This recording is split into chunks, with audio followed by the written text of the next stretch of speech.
Assalamualaikum warahmatullahi wabarakatuh. Bismillahirrahmanirrahim. Saudara, surat Az-Zumar ayat ke-42 menyebutkan bahwa Allahu yatawaffal anfusa hina mautiha wallati lam tamut fi manamiha. Ruh dipisahkan dari jasadnya itu dua kali. Yang pertama karena kematian, yang kedua bukan karena kematian, tetapi karena tidur. Yang membedakan adalah apabila ruh itu sendiri dipisahkan karena kematian, payum lati kodo alaihal maut. Jadi si ruh itu sendiri tidak akan masuk kembali kepada jasadnya. Tetapi apabila ternyata dipisahkan ruh dari jasadnya karena tidur, wa yursilul ukhra ila ajalin musamma, maka ruhnya itu nanti akan kembali dimasukkan ke dalam jasadnya sampai pada saat yang ditentukan.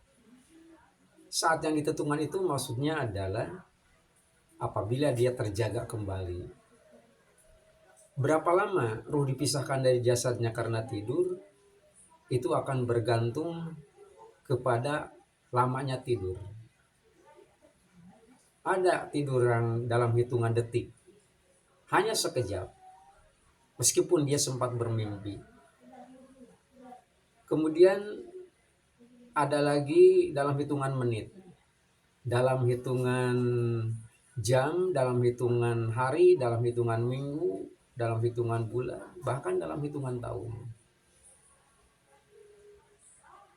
Ashabul Kahfi yang dikenal sebagai beberapa orang pemuda pada waktu itu karena merasa tidak nyaman kehidupannya pada waktu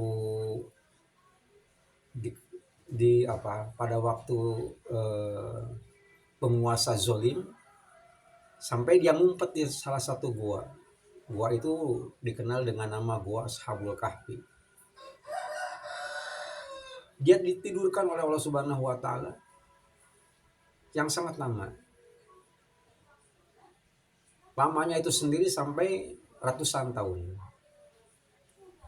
Salasami'atun zinina wazdadu tis'a. Ditidurkan oleh Allah Subhanahu wa taala dalam jangka waktu 309 tahun. Persoalannya adalah apabila kalimat fayumsikul lati qada 'alaihal maut, ruh ditahan karena kematian, artinya ruh itu sendiri tidak akan masuk lagi ke dalam jasad. Jadi apabila ternyata ada seseorang meninggal dunia, sebenarnya berdasarkan keterangan ini tidak mungkin akan hidup lagi. Kalaupun di beberapa tempat kita juga sempat mendengar adanya sebutan ada mati suri, sehingga setelah beberapa waktu dia meninggal dunia tapi kembali hidup. Dan itu tidak dipandang aneh yang demikian, karena kekuasaan Allah Subhanahu wa taala. Dan karena kekuasaannya bisa saja dititipkan kepada seseorang yang memang dipandang mampu menguasai tentang ruh. Karena dalam Al-Quran sendiri ada satu ayat yang menyebutkan tentang itu. Yas'alunaka 'anir ruh. Wahai Muhammad, apabila umatmu bertanya kepadamu tentang aku yang berkaitan dengan ruh, qul katakan ar-ruhu min amri rabbi. Ruh itu adalah urusanku, urusan Tuhanku. Dalam artian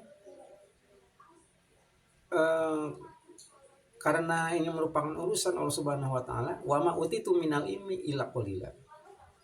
Gitu ya.